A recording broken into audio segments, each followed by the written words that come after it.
Hey there, sports history fans. Arnie Chapman of Fantasy Football Origin Stories here to tell you about a new way to play fantasy football this upcoming season. Tailgate Fantasy Sports is the game you've been waiting for.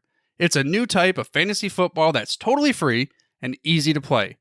Just sign up with your email, pick your favorite NFL team, and set a 3-man lineup using only players from that team. Rotate 2 players each week and add power-ups to boost your players' scores. The best part? One random power-up drops every week. Now, it's not going to replace your existing leagues. In fact, it might be the way to get some of your favorite players on your home team. Because we all know how hard it is to get your hometown team's players in your home league, right? That is, if you truly follow some semblance of an ADP. I mean, come on. You think I'm getting Amon-Ra, the sun god, at market value in my home league? Pick number 7? You gotta be kidding me, dude. Get all the rules over at tailgatefantasysports.com. But the real action happens at tailgatefantasy.io. Tailgate Fantasy Sports, where true fans rule the game. Join now and help us put the word fan back into fantasy football. I think all of us are familiar with the YMCA and what it's done for young people everywhere to keep fit. But in this episode, we talked to Football Archaeology founder Timothy P. Brown in a recent tidbit that he wrote that examines the impact that the YMCA had on the game of football. It's all coming up with Tim in just a moment. This is the Pigskin Daily History Dispatch, a podcast that covers the anniversaries of American football events throughout history on a day-to-day basis. Your host, Darren Hayes, is podcasting from America's North Shore to bring you the memories of the gridiron, one day at a time. So as we come out of the tunnel of the Sports History Network, let's take the field and go no huddle through the portal of positive gridiron history with pigskindispatch.com. This podcast is part of the Sports History Network, your headquarters for the yesteryear of your favorite sport. You can learn more at sportshistorynetwork.com. Hello, my football friends. This is Darren Hayes of pigskindispatch.com. Welcome once again to the Pig Pen, your portal to positive football history. And welcome to Tuesday, footballarchaeology.com day. Timothy P. Brown, the host of that website, is here to visit once again, as he does every Tuesday. Tim, welcome back to the Pig Pen. Hey, thank you, Darren. Looking forward to talking about a song. Well, it's not. It's about a subject that's related to a song that we can't talk about, that we can't sing or play because of copyright restrictions. But audience, we can share with you that Tim is dressed like an Indian chief and I am dressed like a construction worker as we were about to talk about the subject. No, we're just kidding. But of course, we are talking about the great organization of the YMCA. I think all of us have probably heard of that before or attended or took some swimming classes like myself did. I have one not too far from me. And we have some great tie-in to football history with YMCA history that Tim had in a recent tidbit. So Tim, why don't you take it away and share this great story with us? Yeah. So, this is one of these where, kind of one of the things that fascinates me about football is the different types of organizations that supported and helped football grow, especially in the early years. And so we tend to think of football as this thing that's run through schools, and then obviously it became professionalized. And so the NFL and AFL and AAFC and, various semi-pro teams, whatever, but there were, back in the day, there were organizations like the American Legion after World War I. There was all kinds of industrial leagues, some of which were the basis of the NFL, right?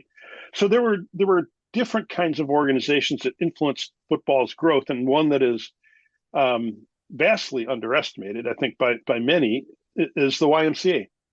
And so, and it really came about in a couple of different ways. One is that, back in, one of the kind of arguments for playing football and justifications for football was this thing called the muscular Christianity movement that came out of England.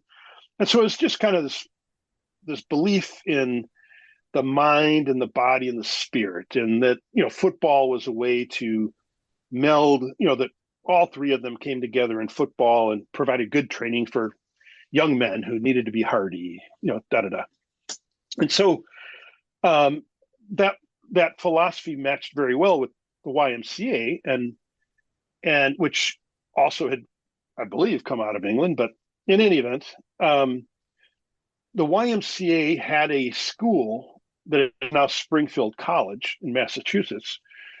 It was a school to train people to go out into the world and be YMCA directors.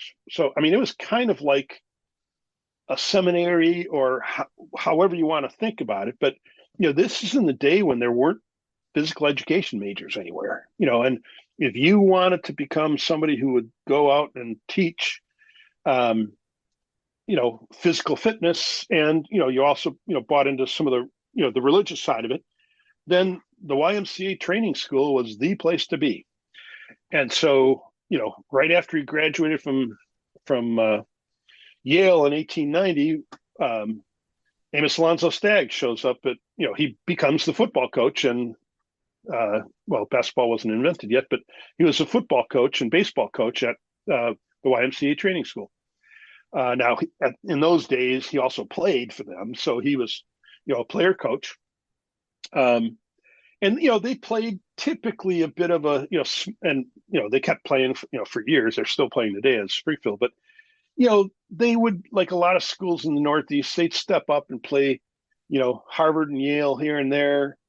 Mostly they played, a smaller college schedule, but they were very competitive, had a lot of good players. And one of the guys on Staggs' teams, the 2 years that he coached there before he went to Chicago, one of the guys was John Naismith, who ends up inventing basketball while at Springfield. And another guy who's a little bit later was William Morgan, who invented volleyball. So, the school was pretty influential in certainly the creation of those two sports, and then playing football. And so, but where their impact really came was in World War One, and the YMCA and its role is kind of underappreciated, in World War One as well. But they basically, every training camp of any American training camp around the world, and then even those like rest camps and stuff, once they're in Belgium and France and in England, had a YMCA hut. And so these were typically fairly simple structures, but they had stationery for the guys to write home. They had a library. Just they taught classes, especially there were a lot of they weren't GIs yet, but they were the doughboys. A lot of them couldn't speak English, so they teach English classes. But another big emphasis was they supplied what would be the equivalent now of like $80 million worth of athletic equipment to soldiers. Now that was basketballs and tennis rackets and etc. But football was a big one, and so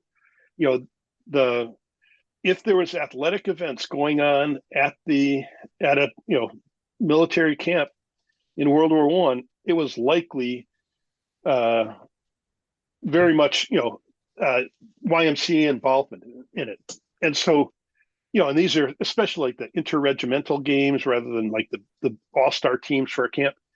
So that was an opportunity. This is a time when I think it was less than 5% of Americans went to college. And so they might have played for some rinky-dink little high school team in the little farm town that they grew up in. This became an opportunity for them to really experience, well coached, and more sophisticated football. And so it really was, it really kind of democratized football, the World War One camps.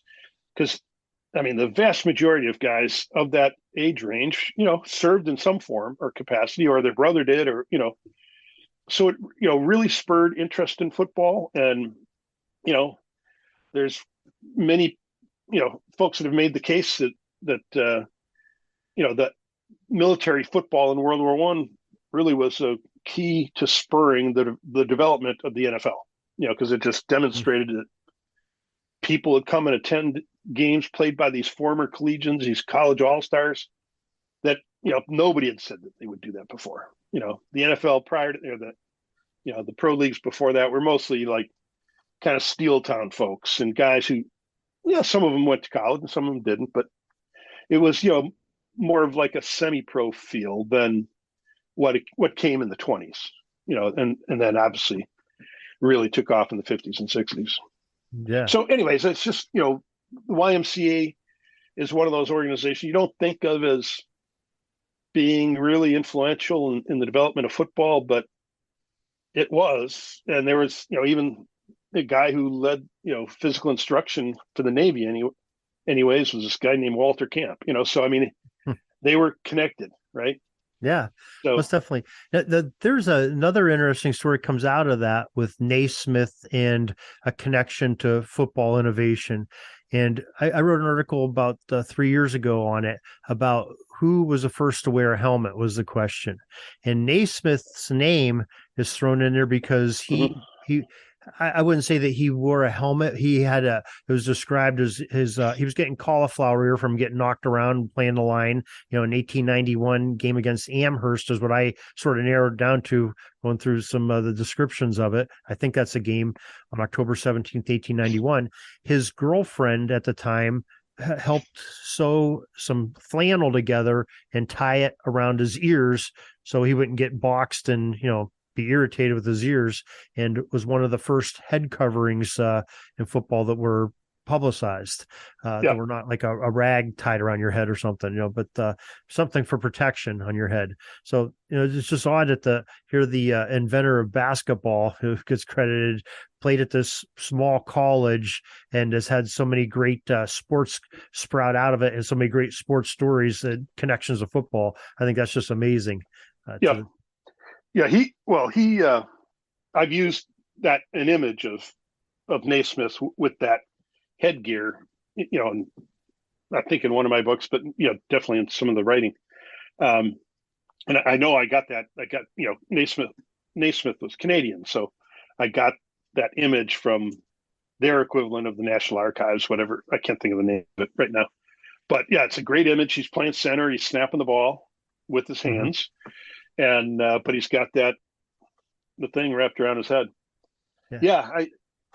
You never know where a story's going to come from, and the what I really enjoy is the links of one thing to another. So that's fun. And I think it's really interesting too. If you maybe think about it in this context, here you have Amos Alonzo Stagg, I assume graduating from Yale. I think he graduated from there. Yeah.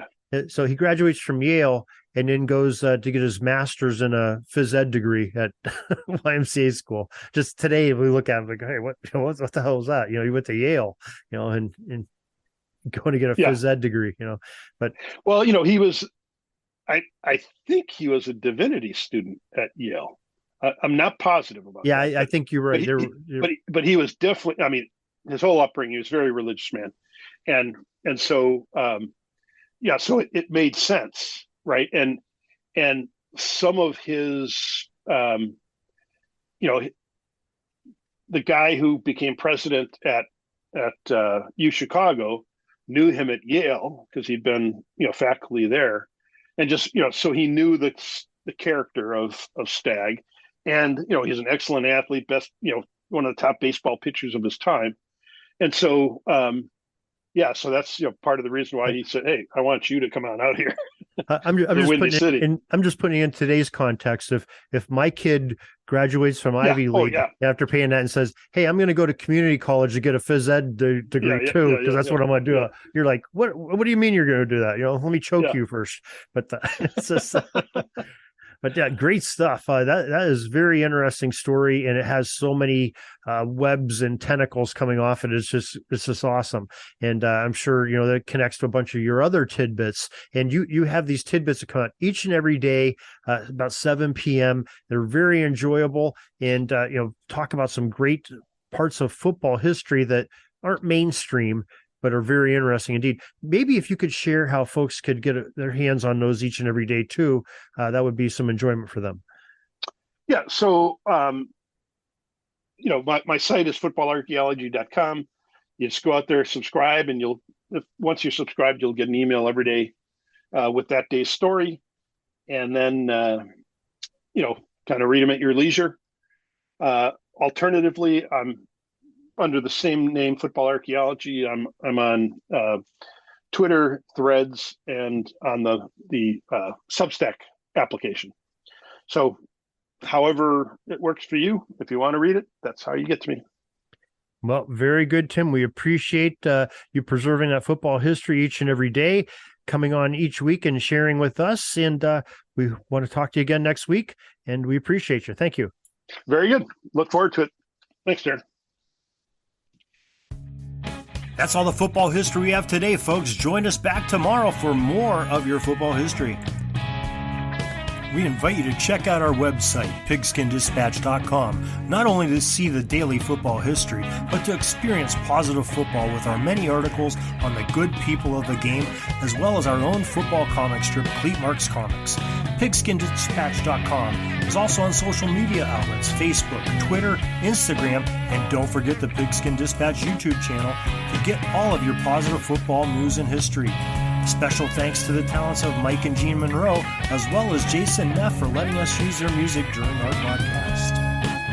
This podcast is part of the Sports History Network, your headquarters for the yesteryear of your favorite sport. You can learn more at sportshistorynetwork.com.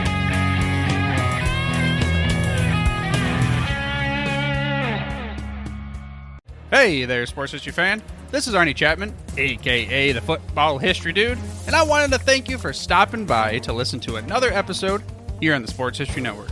Our podcasters are passionate about uncovering and sharing sports stories from yesteryear. And if you didn't know it already, we have over 30 shows across the network covering all sorts of sports history topics.